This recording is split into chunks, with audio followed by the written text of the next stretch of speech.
Hey friends, I made a delicious creamy clam chowder for supper the other night and I'm going to show you how I made it. This one is so easy. I really hope you try it. We're going to start by cutting up our vegetables and my husband has always wanted me to do this, so here you go, honey. Snap, they're all cut up. I used 3 stalks of celery, 3 carrots, and a small onion. Now we're going to bring this over to a large pot on the stove with 3 tablespoons of butter and we're going to just let those start to get tender. Now they do take a little bit longer than everything else in the soup, so we want to start cooking these first. Just going to stir that around and let those start getting tender. Then we're going to move back over to our counter and we're going to get these potatoes ready. And here you go again, honey. Snap.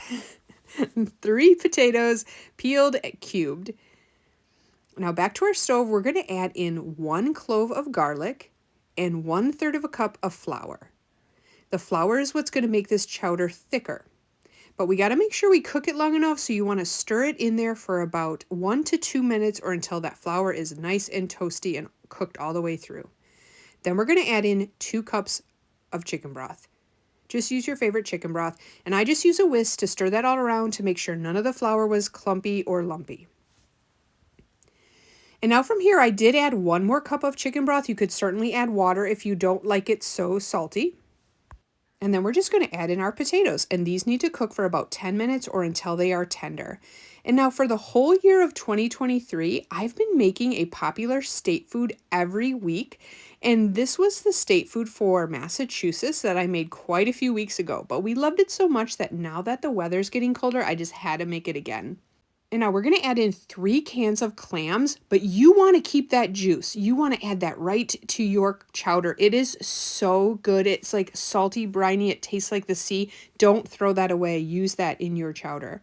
And then after all your veggies are nice and tender, we're going to add in the 3 cans of clams and 1 cup of heavy cream. We're going to stir this together and basically this soup is ready. You don't want to cook those clams, you just want to heat them up because you don't want them to get tough. Look at how delicious and creamy this looks. This soup is so good. I'm going to serve it up and you can see all the nice chunks of veggies and the potatoes in there. I think traditionally people eat these with oyster crackers.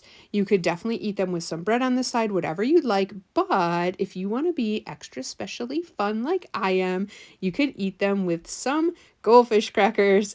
I just think it's so fun to eat any soup with goldfish crackers. But then I'm going to bring this over to the table and show you how I served it with my sides. I used garlic bread, and if you are not using leftover hamburger buns for garlic bread, then who even are you? That is just a great way to use those up. These were some nice brioche ones. And then we had some leftover fruit and fruit dip from a church luncheon. Thank you to my pastor's wife. And you guys have got to try this clam chowder. It was so easy and so good. Thanks for watching.